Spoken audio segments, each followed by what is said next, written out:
So guys, ഇതാണ് നമ്മുടെ നിഖിലിൻ്റെയും ആദിയുടെയും വീട്. ഫ്രണ്ട് കാണിച്ചത് ഈ സൈഡാണ്.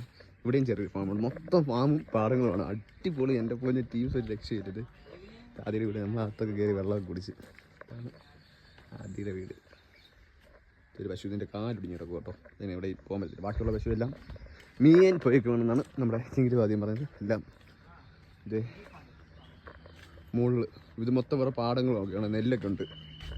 സൂപ്പറാണ് നെല്ല്. ഇതെന്തുവാ? പൊട്ടറ്റോ എന്തോ. ആലു സോയാബീൻ. ഓക്കെ സോയാബീൻ്റെ ചെടികളാണ് കേട്ടോ ഇവിടെ മൊത്തം നട്ടേക്കുന്ന. ഇതുണ്ടോ സോയ. അങ്ങോട്ട് നെല്ലുണ്ട്. അപ്പുറത്തെ സൈഡ് നെല്ല്. ഓരോ പാടം പടമായിട്ട് തീർച്ചയാക്കുക. സൂപ്പർ. നമ്മളിവിടെ പാല് കൊണ്ടുവന്ന് കുറ്റിയെടുക്കാൻ വേണ്ടി വന്നതാണ്. സോ കാറൊക്കെ കാണിക്കില്ല. ഇപ്പം കണ്ടോണേ, കാറിൽ കയറുന്നുണ്ടോണേ. കാറിന് ഡോറൊന്നുമില്ല. സൂപ്പർ